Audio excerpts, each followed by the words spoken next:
olha só, deixa eu colocar. Você falou do Caiado, né? Assim, eu já convidei o Caiado aqui, tá aberto, viu, governador, o programa aqui, pro senhor vir.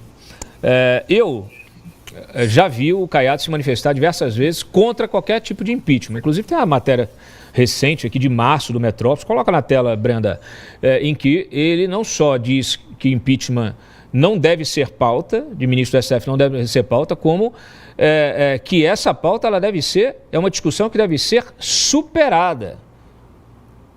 Então, eu fico aqui imaginando como é que é. Tá?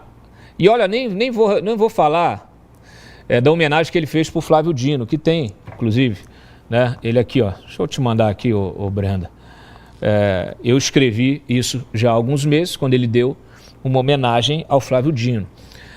Porque eu nem falo, nem vou falar, mas assim, tudo bem, vai. Está lá no cargo de governador, tem lá seus compromissos institucionais, resolveu fazer ali, deve ter alguma demanda, sei lá, do Estado de Goiás para ser julgada pelo Flávio Dino, não sei. Mas ele homenageou o Dino, tá? Eu fui duro com ele aí, eu disse que ele deu adeus ao Planalto. Mas tudo bem, mas quem dá adeus, né? Quem dá adeus também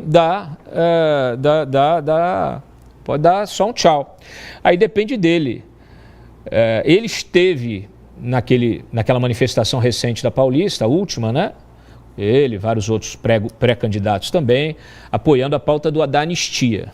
Só que nós sabemos que as condições hoje institucionais do país, elas estão todas reviradas. E o que me impressiona, viu, Lucy e Dias, é que nós temos ainda muitas lideranças políticas lidando com a realidade do Brasil como se ela fosse uma realidade normal, como se tivesse tudo certo, como se não tivesse um STF usurpando o poder do Legislativo, como se não tivesse um ex-presidiário na presidência da República, como se não houvesse esse ativismo incessante, essa tentativa insistente de se calar os críticos, de se perseguir. Porque quem trata vamos dizer assim, quem trata o jogo político hoje como se ele estivesse correndo normal, dentro das regras, é porque está jogando o jogo do próprio sistema. O Eduardo Leite é um. Deveria ter, tudo bem, ele pode se candidatar ao que ele quiser, mas quem vota no Eduardo Leite está jogando no lixo o seu voto, está sustentando esse mesmo sistema. Esquece, Eduardo Leite pode mudar o discurso a hora que ele quiser. Eu nunca mais esqueci uma entrevista que eu fiz com o Eduardo Leite, que quando eu perguntei o que ele planejava lá naquela discussão que ele estava tendo, viu, Dias, que ele estava disputando dentro do PSDB com Dória, não sei o que lá. E ele virou para mim no telefone e falou que não, o Eduardo Leite é um bom candidato, é um bom produto eleitoral. E começou a falar em terceira pessoa, comigo. Não é num palanque falando em terceira pessoa, igual o Lula faz, né? O Lula é uma entidade divina. Não, ele estava falando em terceira pessoa comigo. Eu perguntei um negócio para ele diretamente, ele falou, não, o Eduardo Leite é um bom produto. Parecia que eu estava falando com um assessor. Eu falei assim, o que passa na cabeça de um cara desse, de um sujeito desse? Então, assim, o Zema já se manifestou, me parece, né, Carol? Já se manifestou a favor do impeachment de Moraes. Já? Claro, Zema vem se manifestando todos os dias. Ratinho Júnior, não me parece que o Ratinho Júnior vá, caso ele vá para o Senado, ele vá apoiar essa pauta. Nunca vi o Ratinho Júnior, inclusive, defendendo nenhuma dessas pautas que são chaves para a direita no país. Nunca vi ele reclamando do STF.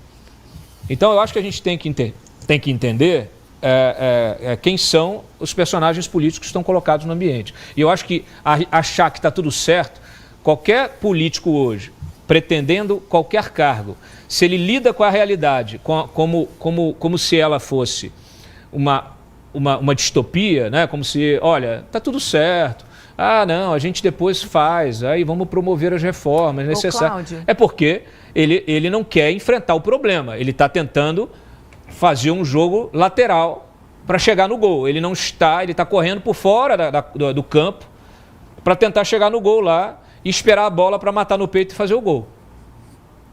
Eu quero ver correr o campo inteiro, com o juiz jogando a bola e batendo para dentro do gol. Do lado de um dos times. Essa matéria que você colocou do Metrópolis é de que mês? Março. Agora. Olha só como a vida é. Agora ele já está dizendo que está apoiando. Vamos lá, olha como a vida é. Gente, vamos lá. Por que... Vamos entender a entrelinha do jogo político. E aí eu preciso dizer uma coisa. Política é jogo de xadrez.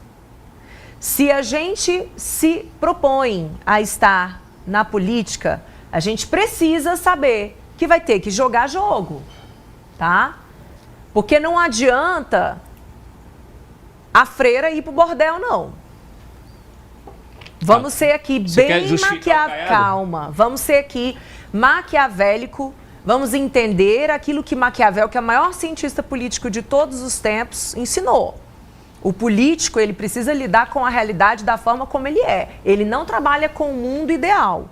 Ele tem o pezinho dele no chão e ele age de acordo com a realidade. Tá. Por que o presidente da Câmara, Hugo Mota, está hoje no palanque com Lula?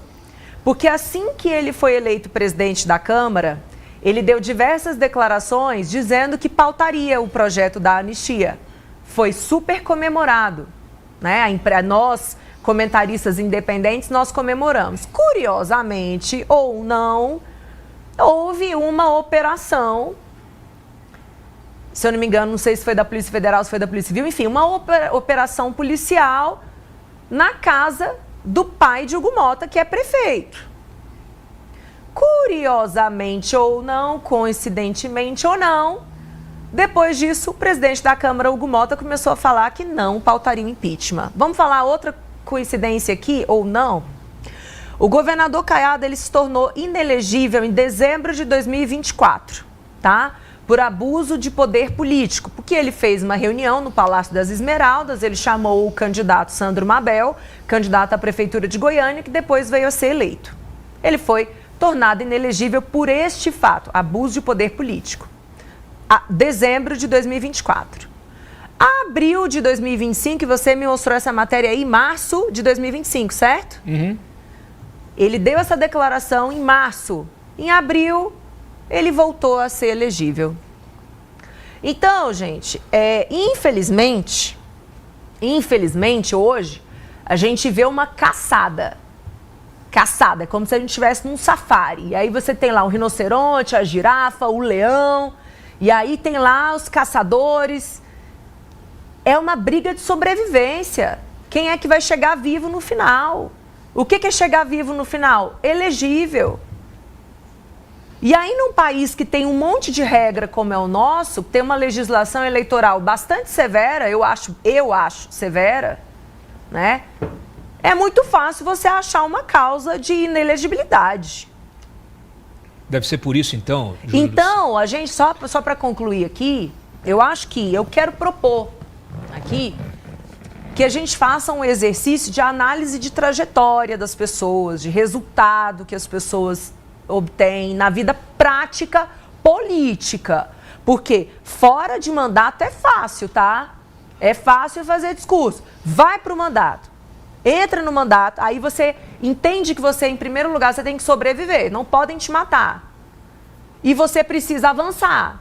Você precisa aprovar projeto de lei, você precisa revogar lei, você precisa impedir que novas leis venham, você precisa derrubar contrato de licitação. Você precisa ser um jogador, você tem que ser um soldado, entende? Soldado abatido não serve para nada. Então, infelizmente, hoje, a gente tem as esferas de poder ali se movimentando. E se não houver sinalizações para essas esferas, não há sobrevivência.